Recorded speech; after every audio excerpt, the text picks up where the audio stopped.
Hello and welcome to the weekly moon update, our first weekly moon update of 2025, or our first official weekly moon update in the new undated Just a Phase moon planner. I'm really excited to jump into this year with you guys. And this week we are talking about a first quarter moon week. This means that the moon is in the phase directly above my head here. As you can see, it's half lit. So we're kind of have this, what I call half full energy. I say half full for the first quarter because the light is increasing. And then I say half empty for the last quarter because it's decreasing. So we've got a half full moon here this week. In these videos, we talk about the moon energy for the most part and a little bit of astrology. We do have Mercury is changing signs this week. So we're going to talk about the moon energy, all the different zodiac signs it's flowing through. If you're not watching this when it premieres every Sunday at 8:30 p.m., then click on the timestamp below to find whatever part of the week that you're watching it at. We're also going to have some oracle messages, and we do have some extra oracle cards to go through this week. So let's jump right into it.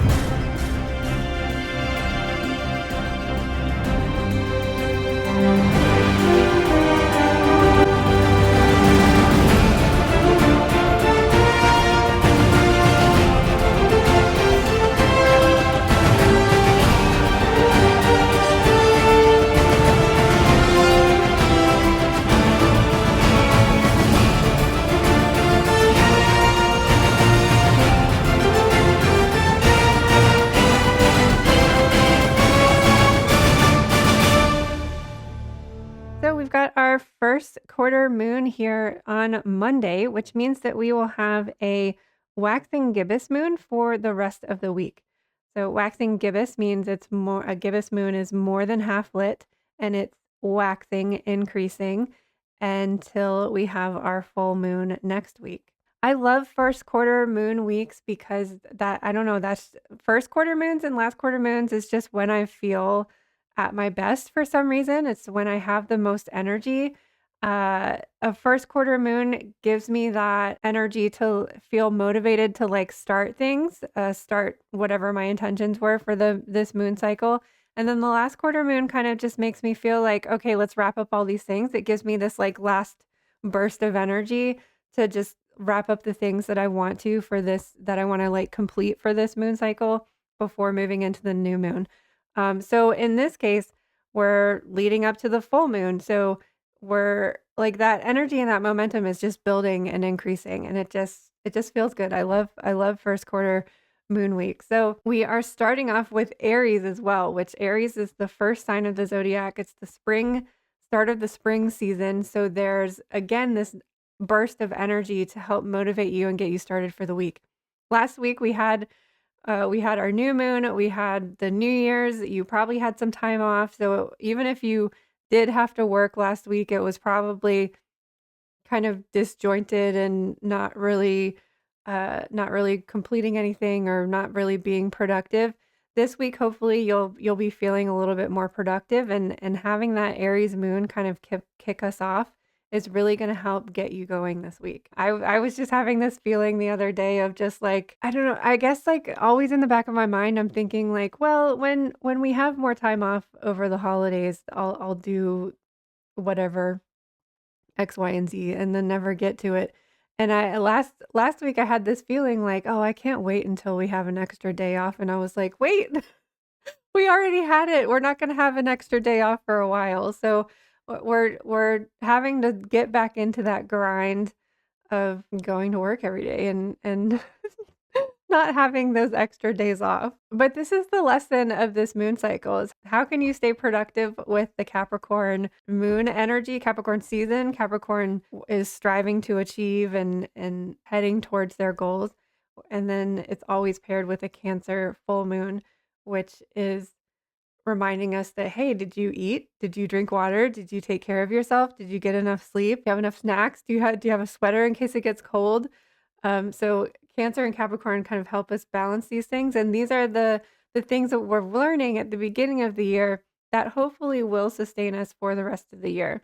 We're going to learn what our goals are, where we're heading, what direction we want to go in, what we want to accomplish this year, but we're also learning like how are we going to sustain that energy to accomplish the things that we want to accomplish. So, kickstarting our week off with Aries energy. Will be in Aries all day Monday and most of Tuesday as well. We won't move into Taurus until uh early Tuesday evening. So, Aries is that fire, that jump start that like gets you going and gets you motivated. The Taurus energy slows things down a little bit. It's like, wait, we need to take one step at a time so that we're not like rushing through things and maybe making mistakes. Taurus helps us, earth energy in general helps us to slow down and pay attention to the details. Also, while we're in Taurus energy, we've got some more earth energy coming with Capricorn. Mercury moving into Capricorn on Wednesday. So, Mercury is the sign of communication. And I talked about this a little bit on my predictions for 2025 on the Witching Hours podcast of how I feel like Mercury is kind of really staying with us this year because the other planets are kind of going off and doing their own weird thing. We've got Mars retrograde happening right now, and then Venus goes retrograde next month. So normally, Mars, Mercury, and Venus are all kind of, and the sun are all pretty close together and hang out for the most part for the entirety of the year. But this year, it's just Mercury. It's just Mercury hanging out with us and holding our hand. So the sun is in the sun is in Capricorn, Mercury is in Capricorn. And I'm hoping that this Mercury and Capricorn energy will help bring us clarity on our goals and intentions. So if you've been feeling kind of foggy about setting resolutions, picking your word for the year, or just setting your new moon intentions, hopefully I think Mercury and Capricorn will help you communicate better because Capricorn really helps you to like ground things. People don't really think about Capricorn as a psychic sign, but Capricorn season is literally the new moon part of the year or the dark moon part of the year at the winter solstice. And being in that dark and being in that silence and quiet of winter is what helps you to find clarity. It helps you go deep within and to find those things that you are striving for, finding the things that you want to go for and achieve. I'm hoping we're going to find clarity with Mercury and Capricorn. Uh, Mercury will quickly move into Aquarius at the end of the month. So use these next few weeks to really kind of solidify your goals. So maybe like set them in stone or at the very least find clarity with them. We're literally building our foundation when we're in Capricorn season. And this month it feels even more important to like have that solid foundation this year for some reason. So I keep getting this image of not just like building your foundation with, like cement blocks or whatever, like having to like dig down into the earth, like dig deep and to really make sure that that foundation is like a solid structure from which you're building on this year. So, Taurus, earthy energy. We've got Mercury, Capricorn, earthy energy. We've got lots of earthy energy, stable energy in the middle of the week. And so the moon will be in Taurus for Tuesday evening, all day Wednesday, and then into Thursday as well, because again, another later transition. We won't move into Gemini until 8:07 p.m. on Thursday. So Earth energy is kind of serious and it's very structured and rigid, especially Taurus energy. Out of all of the Earth signs, which is Taurus, Capricorn, and Virgo, I feel like Taurus is very much the like tree energy, that rooted, solid structure. Capricorn has that drive to go, to climb the mountain, so there's more movement there, and Virgo is very much like restructuring and reorganizing energy, so that's again movement. But Taurus energy is kind of like that tree energy like I said before, but also Taurus is very comfy and cozy. Taurus is like that nest, that like nest that you snuggle into, and the energy of the middle of the week just feels very earthy, grounded, rooted. And I talked about on my predictions for 2025 that this time period, this Capricorn season, very much feels like needing to build this nest, build this foundation that we're going to be able to retreat to over and over and over again this year, because this year feels very volatile with global events, but also with some astrological shifts that we're having this year. And it just feels like we're going to need these places to retreat to recuperate, to reset, and then go back out into the world. So like the middle of this week feels very like structured and rigid, whereas when immediately after Taurus, we have Gemini, which allows for that more play and movement. Gemini is an air sign, so we're moving from like the roots up to your crown. So Gemini energy, really, and air energy in general just really helps you like take a deep breath. And like I feel stuck with too much earth energy. So when an air sign comes right after it, I just feel like, oh, I can move again.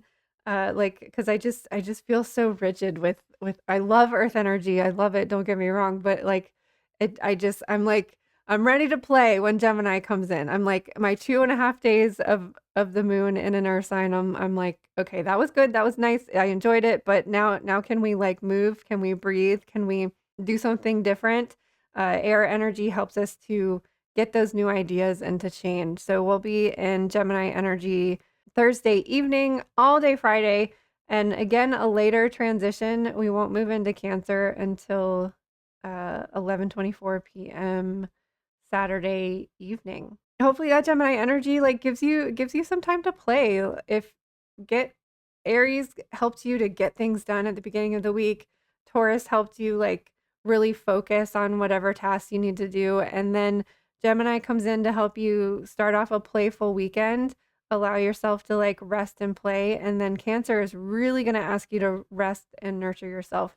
This also means, however, that we're going to be starting off next week with Cancer energy, which is not my favorite thing to start off a week, but with a water sign.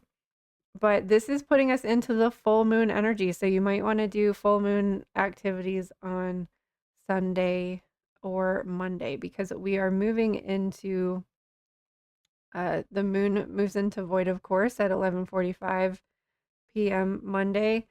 So we'll technically be in Leo on Tuesday. So you might want to do your full moon stuff Sunday evening once or even you could, well, we won't be in Cancer until 11:24 Saturday evening.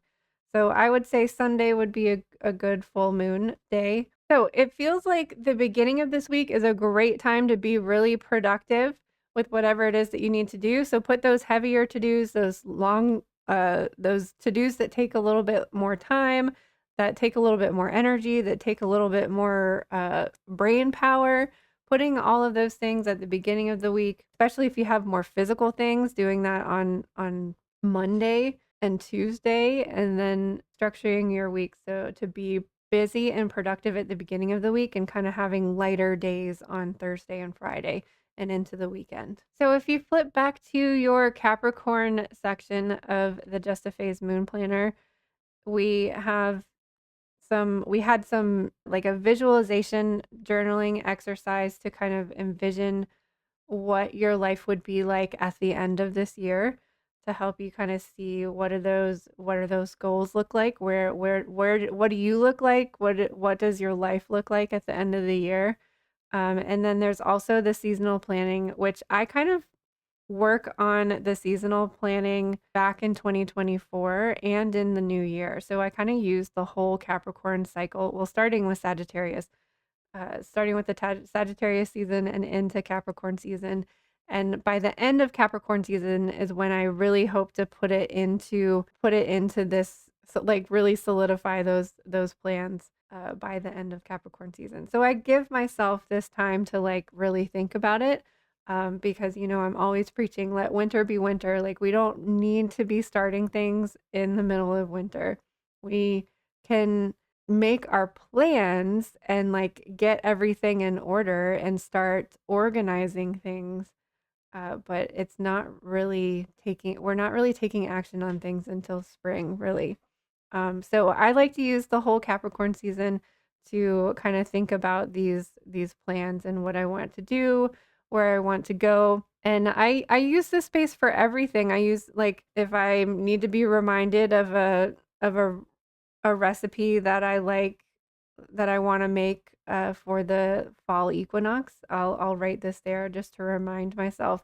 Sometimes I'll even put it like in the section before so that I'm getting all the ingredients and getting all the things that I need so that I can do whatever it is that I have planned for that specific holiday. Sometimes I'll use it to write down like where did I put those extra light bulbs for Christmas. Sometimes I'll like write really silly things like that down.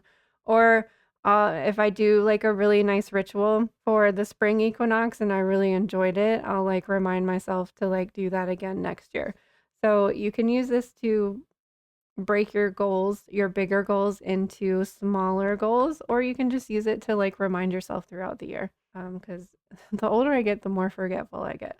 Okay, so I was drawn to two different decks today. We've got the Starseed Oracle by Rebecca Campbell, and then we also have the Soul Coaching Oracle from or by Denise Lynn. You are not alone. Isolation, physical connection, and community. The older the soul, the deeper the cave. Many starseeds and old souls enjoy their own company. Spending time alone can be comforting and necessary for their vitality, as it allows them to commune with their soul and to fill up their energetic resources, especially if they have an underactive or open root chakra or find it hard to be human. Many starseeds find it more nourishing to retreat than to spend their time in meaningless conversations and relationships. However, we must remember that we are not here to go about this life alone. Humans are pack animals, and we all need to love, company, and support of others, both emotionally and physically. In our increasingly online world, we can be connected to more people and yet feel more alone and isolated than ever. There's still so much that we don't know about the energetic side effects of things like social media. With so many people knowing our news, what is it doing to our auric field? Commonly, we find ourselves in constant conversation, yet lacking the genuine connection of physical community and touch. The main message of this card is to step out of your cave and physically reach out to those in your life, to replenish when you need to, but not to isolate yourself. This could be seeing friends or family who live nearby or having a regular catch up walk with someone. In what ways can you open yourself up to the people who are physically in your life, those you truly know? How can you reach out to people in your life physically? So, I think that I was, like, called to use this deck for the beginning of this year because I've talked a lot about this year being a 9 year, which is the Hermit card. So, I think a lot of us, when we see the Hermit card, we get excited and feel relieved, like, "Oh, yes, I have an excuse to, like, go within and to stay indoors and to go into hermit mode." But I think this card is reminding us that, like, yes, retreat to replenish, but don't get stuck there and don't isolate yourself. So, just keep that. I think that while we're creating this foundation, like I said earlier, and creating your nest that you can retreat to, where you can replenish and recharge, that once you're recharged and replenished to get back out there because we are meant to interact with other people physically in person. Okay, so our other card is truth. Find your truth. Be honest with yourself and speak your heart. Walk your talk and follow your inner guidance in all activities. The truth is within you. Listen for what is sincere and honest in others. Often the hardest thing about your truth is knowing what it is. There's a place inside of you that always knows what's true for you and what isn't. Sometimes it takes sincere silence and deep stillness to find that voice, But once you do discover it, let go of anything in your life that isn't authentic. Release relationships that don't empower you and situations in which you find yourself being less than honest for fear of being judged or not accepted. Miracles follow when you take the time to be genuine. I live my truth. This reminds me of a message. I guess I'm gonna have to put out a video of a channeled message that I have for the prediction of 2025, because it's very similar to this message here.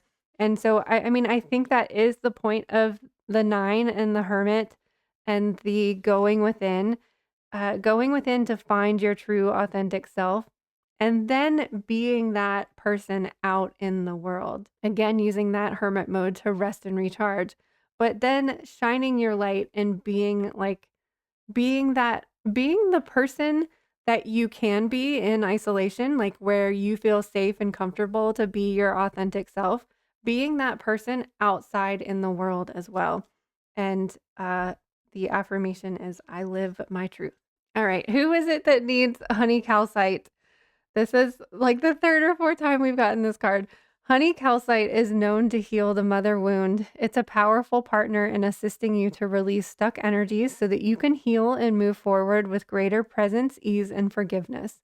This gem's nurturing vibration brings gentle protection, optimism, and insight. It activates the solar plexus chakra and promotes smooth flow of energy through your body and spirit. Can't you just see that like honey energy like flowing throughout your whole auric field? So the affirmation on this card is I am held and healed. I release stuck energy and forgive with grace. Maybe it's me. Maybe I need to get some honey calcite. All right. So our chakra card is the root chakra. Anchor in now. You are present, strong, and worthy, capable of creating the harmonious and beautiful life that you desire. Hold still in this wisdom, the knowledge that you are safe and stable, the awareness that Mother Earth is guiding and protecting you every step of the way. Your path to this moment was both guided and intended.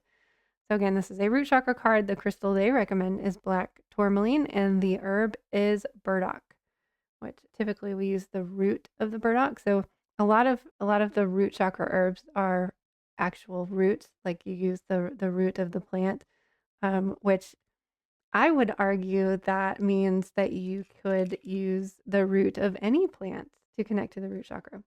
So we have root chakra, and then we also have the solar plexus chakra here.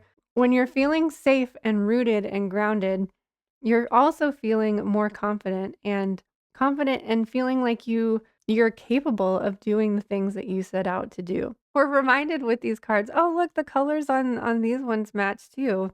We've got some like red and orange in the sky and the honey calcite yellow. So we are reminded with these cards to allow ourselves time to rest and recharge, allow ourselves to get rooted and grounded and confident, but to not isolate, to once we're recharged, once we've reset, to go back out in the world and to live our lives, to do the things that we came here to do. So I hope that you're feeling motivated for this Aries moon day to get started with your week, to get started with this year if you haven't already felt like 2025 is here.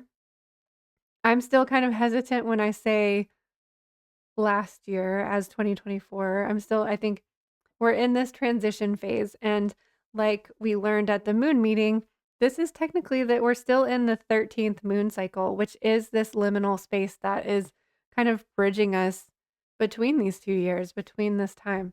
So thank you all for watching. If you are interested in working with the Just a Phase Moon Planner, the digital version of both the vertical and horizontal weekly layout is available on my website, priestessofwonderland.com. And I'm still waiting. At the time that I'm filming this video, I'm still waiting for the print on demand option, but I do have a few copies. I have one copy of the vertical Just a Phase Moon Planner, and then I have 2 copies of the horizontal one. So if you are interested in that, those are on my website, priestessofwonderland.com as well. Thanks again so much for watching. I can't wait to see you on the other side of the looking glass again sometime soon.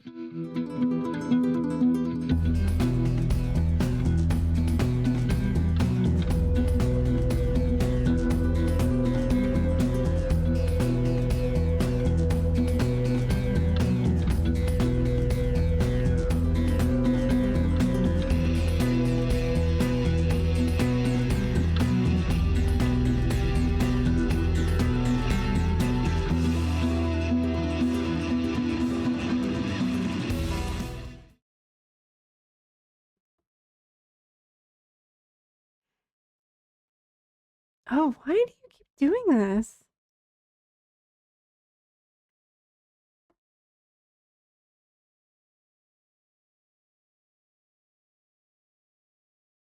I don't know why it keeps duplicating things like that.